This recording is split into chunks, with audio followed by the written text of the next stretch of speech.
Okay, and so the heat energy is used. You guys should just write this down too. Ben. So think of heat goes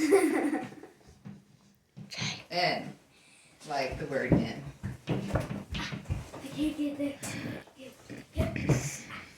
And then the other one is exothermic, and that's where you have the exiting.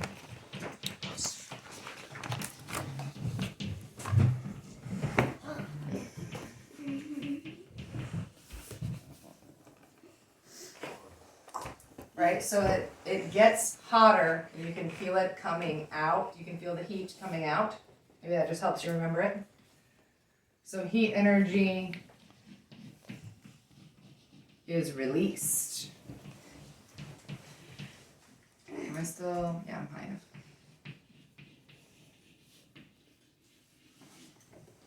of. So you have heat, your two words, exits. Try to remember exothermic. Okay, and the thing that you are learning about is called thermodynamics, which sounds like a big scary word, but it's actually just the word temperature change. Thermo, heat, how heat works. Dynamic means something that is changing. So we talked about how in the air, when we had the ammonia, the molecules that went all the way across the room, that the molecules are chaotic, they're dynamic, they're moving.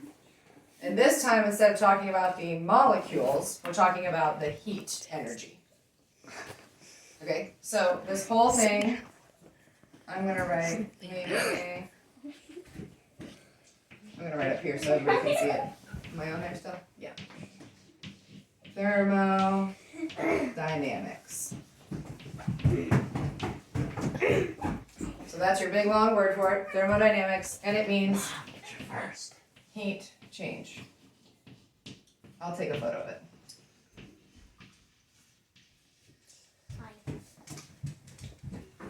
Okay. So, I think you guys can see it, right? Alright, so let me give you a little bit more info about it.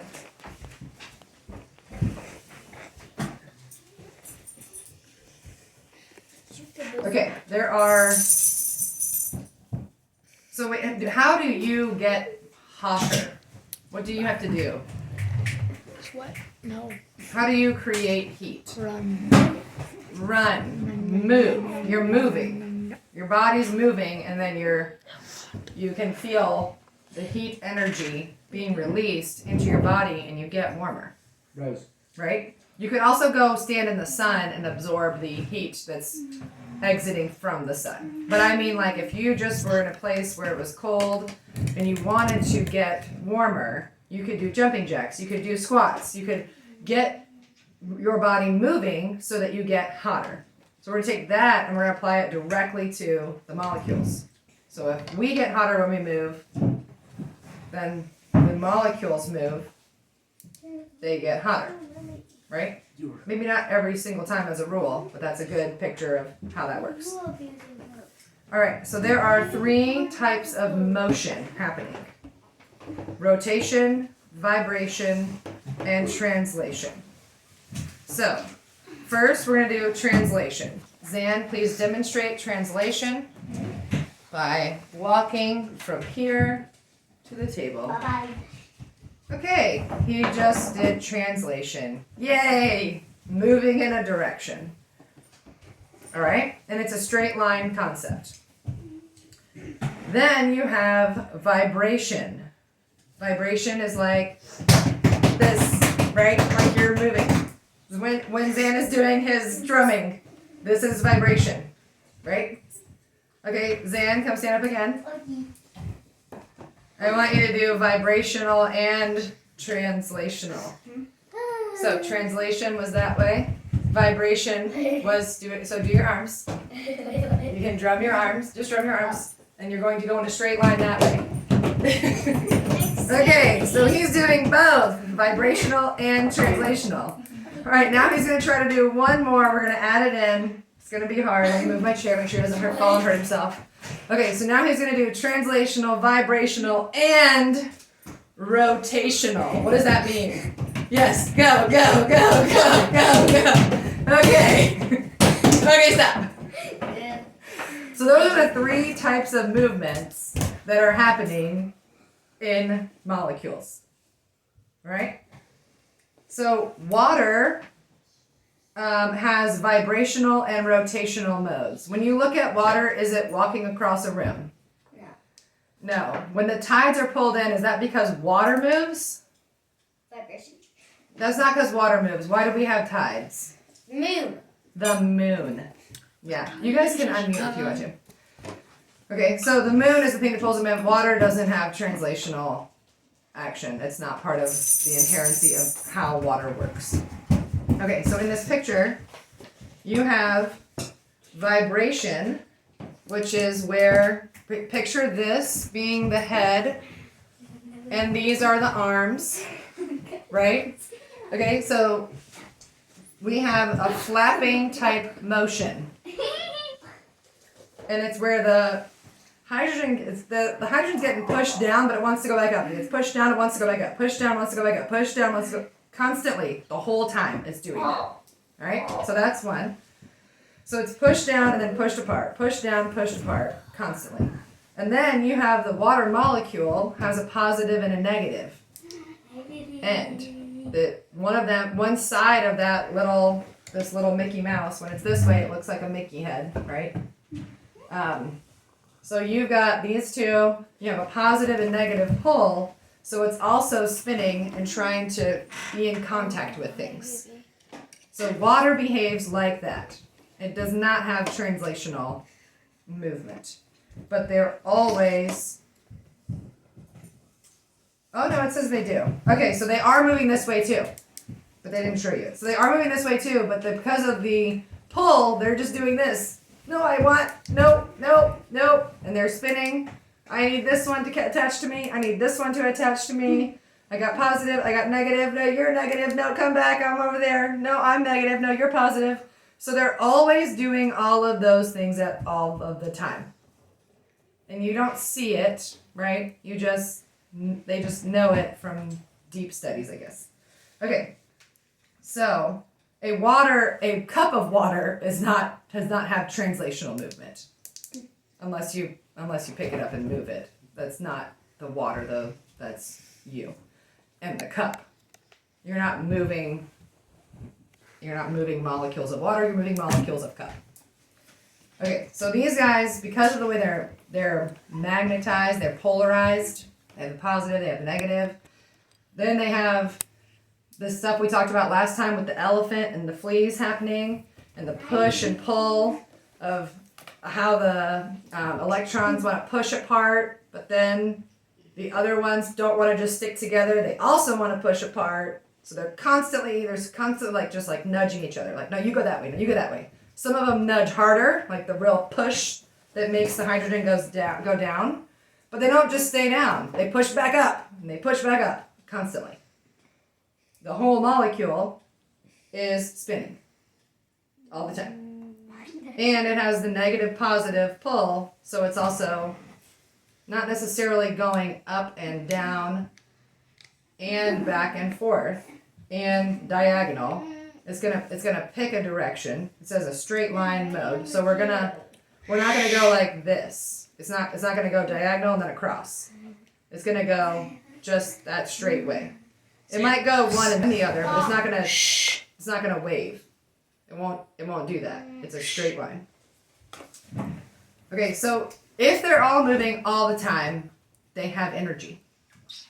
My table does not possess energy by itself. The entire table together, right? I don't consider that to have energy. But when you examine molecules, they're moving. So they do have energy. And so you have the sum of average energy expressed in different types of motions is called internal energy. So that's where it's just what's inside, internal energy. And then we know that every bit of matter has some internal energy no matter how cold it is. And we have a scale called Kelvin. So we have Fahrenheit that we normally use in America, then we have Celsius that scientists normally use no matter where they are in the world. And we have Kelvin, that's another one that scientists use. So Kelvin temperature scale defines a point of zero energy. It's called absolute zero, and it's just a theory. We don't know anything that actually has that.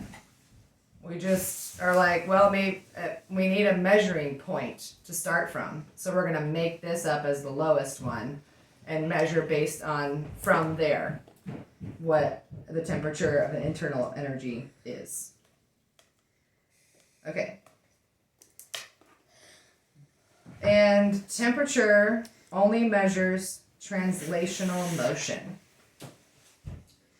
So it doesn't, and if you think about it, it makes sense. So like walking in a straight line versus flapping your arms versus spinning around, these take different amounts of energy because they're different motions.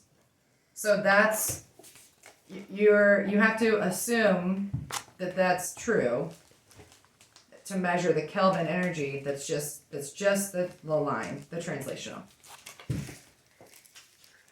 Okay, and the way you make the energy is from the breaking apart or the forming of molecules. So when they break apart, there's energy, and we saw that here, exothermic. The heat energy went out. It was used, so it releases. And then here you have things happening, coming together. Some things are coming apart.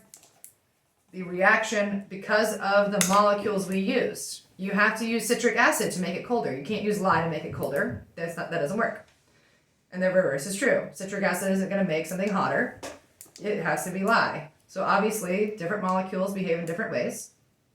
And you can measure their energy based on the reaction between those two things. But it's not necessarily the energy of citric acid, because if I mix citric acid with vinegar, it's different molecules coming together. So you're measuring the reaction between molecules in vinegar, acetic acid, and citric acid.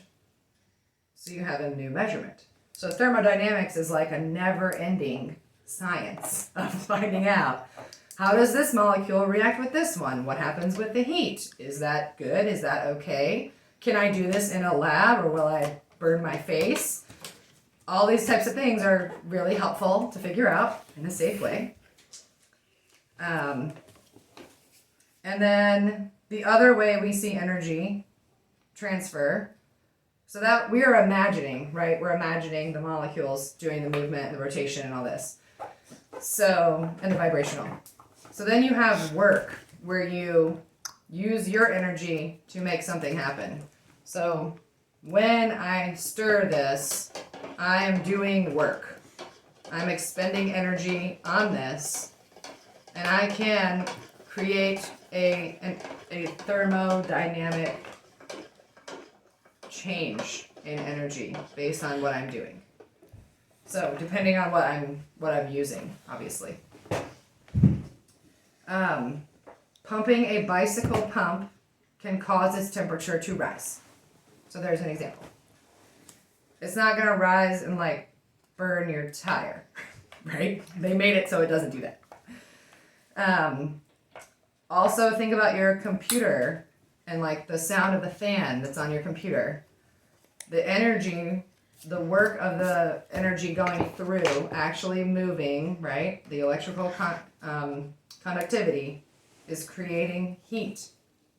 And you have to have a fan to cool off your computer, or your computer will be like, I can't handle this heat.